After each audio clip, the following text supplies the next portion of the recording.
일본으로 돌아가기 싫습니다. 도쿄에서 온 25살 대학생이 인천공항 출국장에서 눈물을 흘리며 한 말입니다. 겨우 3박 4일 여행이었는데 무슨 일이 있었던 걸까요?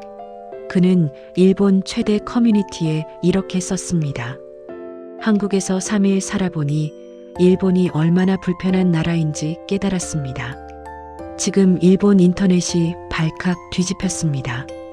한국을 다녀온 일본인들이 자국으로 돌아가서 쏟아내는 불만 때문입니다. 야후 재팬, 두 채널, 트위터 할 것 없이 한국이 너무 편해서 일본 생활이 고통스럽다는 글이 매일 수백 개씩 올라옵니다.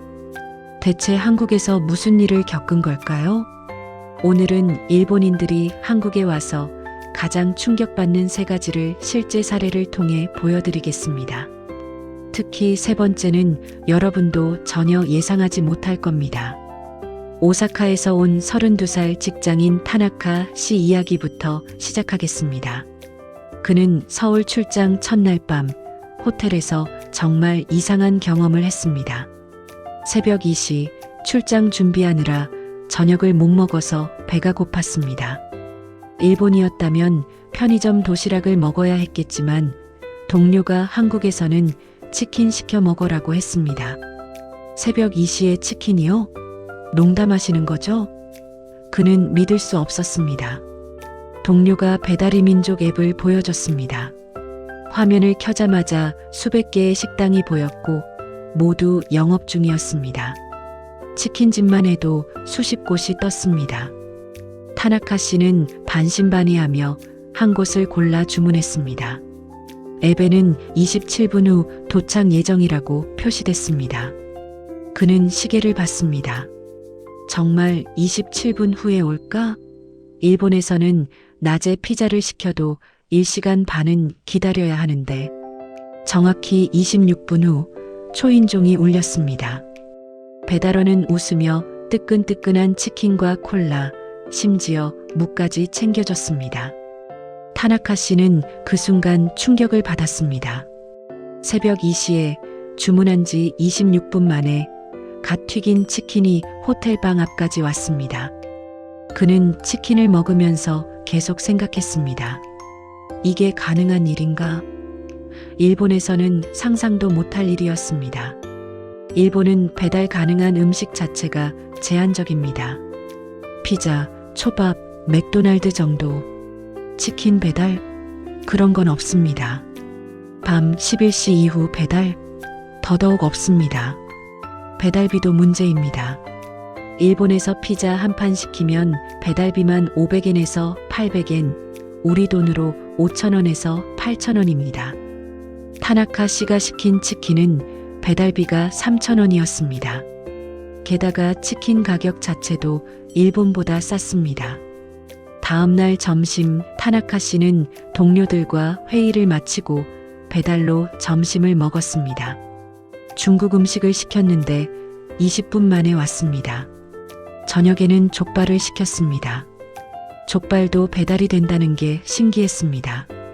일본에는 족발 자체가 없지만 설령 있다 해도 배달은 상상도 못할 일입니다. 타나카 씨가 가장 놀란 건 배달 앱의 시스템이었습니다. 실시간으로 배달원의 위치를 확인할 수 있었습니다.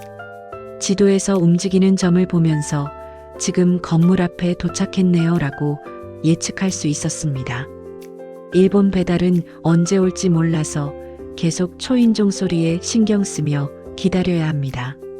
리뷰 시스템도 완벽했습니다. 각 메뉴마다 수백 개의 리뷰가 있고 별점이 표시돼 있었습니다. 심지어 리뷰의 사진까지 첨부돼 있어서 실제로 어떤 음식이 오는지 미리 볼 수 있었습니다. 일본에는 이런 시스템이 거의 없습니다. 3박 4일 동안 타나카 씨는 총 8번 배달을 시켰습니다.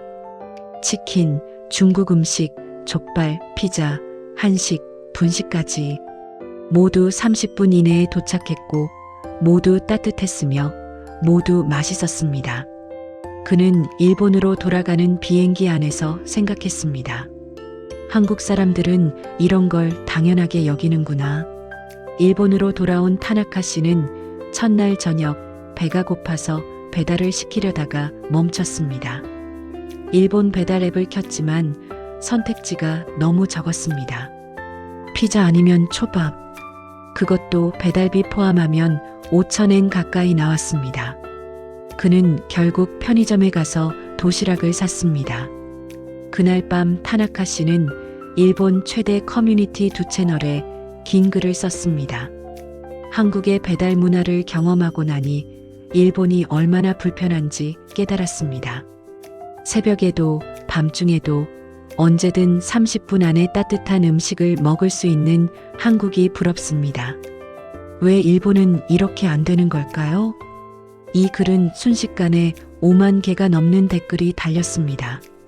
대부분 공감하는 댓글이었습니다. 한국 여행 가서 배달 문화 경험하고 일본 돌아와서 우울증 걸렸다. 한국은 미래에 살고 일본은 과거에 산다.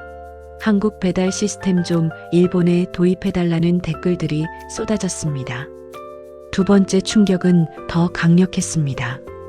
도쿄에서 대학을 다니는 21살 여학생 사토 양의 이야기입니다. 그녀는 서울에 교환학생으로 6개월 동안 머물렀습니다. 인천공항에 도착한 첫날, 그녀는 이미 놀라운 경험을 했습니다. 공항 철도를 타려고 티머니 카드를 샀습니다. 편의점 직원이 이 카드로 지하철, 버스, 택시 다 되고요. 편의점에서도 쓸 수 있어요 라고 설명했습니다. 사토 양은 의아했습니다. 교통카드로 편의점 결제도 돼요?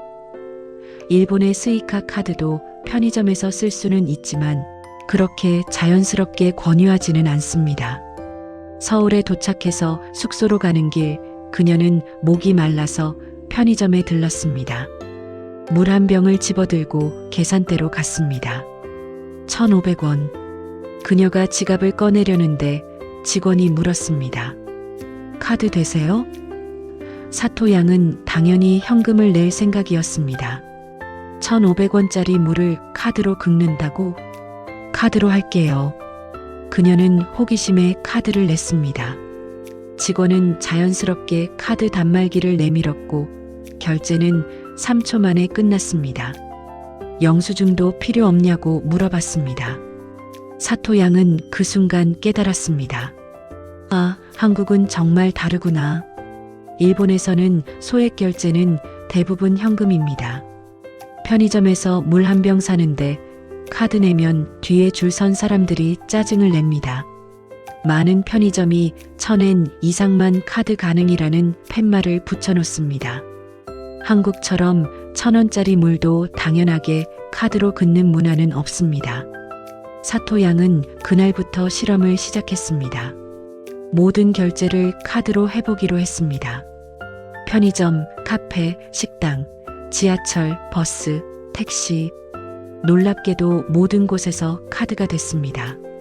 심지어 길거리 붕어빵 장수도 카드 단말기를 가지고 있었습니다. 2주가 지나자 사토 양은 지갑을 거의 열지 않게 됐습니다. 현금을 쓸 일이 없었습니다. 삼성페이와 카카오페이도 깔았습니다. 이제는 카드도 필요 없었습니다. 핸드폰만 있으면 모든 게 해결됐습니다. 한 달 후 사토 양은 도쿄에 있는 친구와 영상 통화를 했습니다. 친구가 물었습니다. 한국 생활 어때? 사토 양은 지갑을 보여줬습니다. 일주일 전에 5만 원 현금 넣었는데 아직도 그대로 있어. 친구는 믿지 못했습니다. 거짓말. 한 달 동안 현금을 한 번도 안 썼다고? 응, 쓸 일이 없어. 모든 게 카드나 핸드폰으로 돼. 사토 양은 편의점, 지하철, 카페, 식당 어디서든 카드나 핸드폰으로 결제하는 영상을 찍어서 보냈습니다. 친구는 감탄했습니다. 일본은 언제쯤 저렇게 될까? 사토 양이 더 놀란 건 키오스크 문화였습니다. 한국에 온 지 3일째 되는 날 맥도날드에 갔습니다. 카운터로 가려는데 앞 사람들이 모두 큰 화면 앞에 서 있었습니다. 키오스크였습니다. 사토 양은 처음에 어떻게 쓰는지 몰라서 당황했지만 화면이 직관적이어서 금방 이해했습니다. 더 놀라운 건 언어 선택이었습니다. 오른쪽 위에 버튼이 있었습니다. 클릭하자 모든 메뉴가 일본어로 바뀌었습니다. 사토 양은 감동했습니다. 한국어가 서툰 자신도 편하게 주문할 수 있었습니다. 메뉴를 고르고 사이드를 선택하고 음료를 고르는 과정이 너무 쉬웠습니다. 사진도 크고 선명했습니다. 계산도 카드로 바로 했습니다. 주문 번호를 받고 자리에 앉았습니다. 3분 후 음식이 나왔습니다. 사토 양은 생각했습니다. 일본 맥도날드는 왜 아직도 줄 서서 주문받지? 도쿄의 맥도날드는 항상 카운터에 긴 줄이 서 있습니다. 직원에게 주문을 말하고 결제하고 영수증 받고 번호표 받는 과정이 한 사람당 최소 2분은 걸립니다. 앞에 5명만 있어도 10분은 기다려야 합니다. 한국 맥도날드는 키오스크가 여러 대 있어서 거의 기다림이 없었습니다. 모두가 동시에 주문할 수 있었습니다. 사토 양은 이날 깨달았습니다. 효율성이 다르구나. 스타벅스도 마찬가지였습니다. 한국 스타벅스에는 키오스크가 있었고 커스터마이징을 화면으로 천천히 할 수 있었습니다. 샷 추가, 시럽 변경, 휘핑크림 추가 같은 걸 직원 앞에서 긴장하며 말하지 않아도 됐습니다. 화면을 보면서 차근차근 선택하면 됐습니다. 일본 스타벅스는 여전히 직원이 직접 주문을 받습니다. 사람이 많으면 줄이 길어지고 커스터마이징을 하려면 직원과 복잡한 대화를 해야 합니다. 일본인들도 다른 사람들 앞에서 복잡한 주문을 하기 부담스러워합니다. 편의점 셀프 계산대도 신세계였습니다. 한국 편의점은 대부분 셀프 계산대가 있었습니다. CU, GS25, 세븐일레븐 모두 마찬가지였습니다. 사토 양은 처음에는 유인 계산대를 이용했지만 한번 셀프 계산대를 써보고 나서는 계속 셀프만 이용했습니다. 왜냐하면 더 빠르고 편했기 때문입니다. 직원과 대화할 필요도 없고 포인트 카드 있냐는 질문도 없고 봉투 필요하냐는 질문도 없었습니다. 물건 스캔하고 카드 대고 영수증 받고 끝. 10초면 충분했습니다. 일본 편의점은 거의 모두 유인 계산대입니다. 직원이 하나하나 스캔하고 포인트 카드 있으세요? 봉투 필요하세요? 데우시겠어요? 같은 질문을 합니다. 물건 3개 사는데도 30초는 걸립니다. 뒤에 사람이 기다리고 있으면 더 부담스럽습니다. 사토 양은 6개월 동안 한국 생활을 하면서 지갑을 거의 쓰지 않았습니다. 핸드폰과 카드 한 장이면 모든 게 해결됐습니다. 그녀는 일본으로 돌아가기 일주일 전 친구들에게 긴 메시지를 보냈습니다. 한국에서 6개월 살면서 깨달은 건 일본이 얼마나 불편한 나라인지였어. 한국은 모든 게 디지털이야. 현금 쓸 일이 없고 키오스크로 편하게 주문하고 셀프로 빠르게 계산해. 일본으로 돌아가면 다시 지갑 들고 다녀야 하고 줄 서서 기다려야 하고 현금 거스름 돈 받아야 해. 벌써 걱정돼. 그녀의 걱정은 현실이 됐습니다. 일본으로 돌아온 첫날 편의점에서 물을 사려고 카드를 냈습니다. 직원이 난처한 표정을 지었습니다. 죄송하지만 500엔 이상만 카드 가능합니다. 사토 양은 지갑에서 동전을 꺼내야 했습니다. 그 순간 그녀는 한국이 그리웠습니다. 세 번째 충격은 가장 예상 밖이었습니다. 후쿠오카에서 온 28살 프리랜서 디자이너 야마다 씨의 이야기입니다. 그는 서울에 한 달 동안 머물며 작업을 했습니다. 숙소는 홍대 근처였습니다.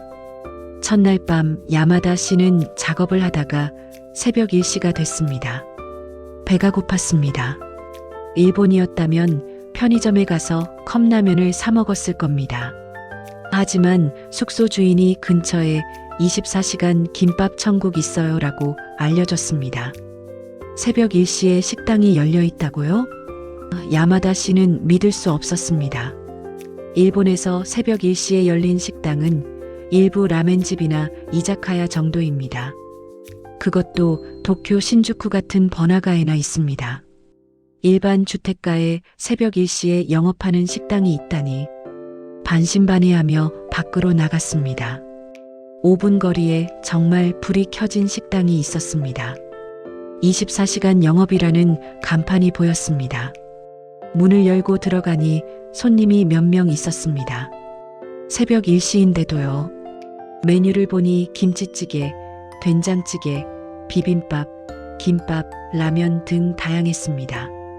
야마다 씨는 김치찌개와 계란말이를 주문했습니다. 5분 후 따끈한 김치찌개가 나왔습니다. 새벽 1시에 갓 끓인 찌개를 먹는다니 일본에서는 상상도 못할 일이었습니다. 맛있게 먹고 나오면서 야마다 씨는 생각했습니다. 한국은 정말 잠들지 않는 나라구나. 도쿄도 신주쿠 같은 일부 지역은 밤에 사람이 많지만 이렇게 전체적으로 활기찬 건 아닙니다. 대부분의 일본 도시는 밤 12시만 되면 조용해집니다. 야마다 씨는 일본으로 돌아갔습니다. 그리고 첫날 밤 현실을 마주했습니다. 새벽 1시에 배가 고파서 밖으로 나갔지만 모든 가게가 문을 닫았습니다. 편의점에 가서 컵라면을 샀습니다. 숙소로 돌아와서 라면을 끓이며 그는 한국이 그리웠습니다. 그날 야마다 씨는 트위터에 긴 글을 썼습니다. 한국에서 한 달 살다 일본 돌아오니 불편해서 미치겠다. 새벽에 따뜻한 밥 먹고 싶어도 먹을 곳이 없다. 밤에 카페에서 작업하고 싶어도 다 문 닫았다. 한국은 언제든 뭐든 할 수 있는 자유가 있었는데 일본은 시간에 갇혀 산다. 이 글은 2만 번 넘게 리트윗됐습니다. 댓글에는 공감하는 사람들로 가득했습니다. 나도 한국 다녀와서 같은 생각했다. 한국 24시간 문화 정말 부럽다. 일본은 왜 이렇게 빨리 문 닫는 거야? 라는 반응들이었습니다. 지금까지 3명의 일본인이 겪은 실제 이야기를 들려드렸습니다. 배달 문화에 충격받은 타나카 씨, 디지털 결제에 감동한 사토 양, 24시간 문화에 빠진 야마다 씨. 이들의 이야기는 특별한 게 아닙니다. 지금 이 순간에도 수천 명의 일본인들이 한국에서 똑같은 경험을 하고 있습니다. 일본 최대 여행 사이트인 트립어드바이저 일본판에는 한국 여행 후 증후군이라는 말이 있습니다. 한국을 다녀온 일본인들이 자국으로 돌아가서 느끼는 불편함과 상실감을 표현하는 말입니다. 실제로 이 주제로 작성된 글만 수만 건이 넘습니다. 왜 이런 차이가 생긴 걸까요? 한국은 빠른 변화를 받아들이는 문화가 있습니다. 불편하면 바로 개선하고 새로운 기술이 나오면 빠르게 도입합니다. 배달 문화도 디지털 결제도 24시간 문화도 모두 소비자의 편리함을 최우선으로 둔 결과입니다. 일본은 다릅니다. 전통을 중시하고 변화에 신중합니다. 대면 서비스의 가치를 믿고 현금 결제의 안정성을 선호하며 밤에는 쉬어야 한다는 생활 방식을 지킵니다. 어느 쪽이 더 좋다고 말할 수는 없습니다. 다만 선택이 다를 뿐입니다. 하지만 분명한 건 한국의 편리함이 세계적으로 인정받고 있다는 사실입니다. 일본뿐만 아니라 미국, 유럽, 중국에서 온 외국인들도 한국의 생활 인프라에 놀라움을 표합니다. 한국은 미래에 산다는 말이 과장이 아닙니다.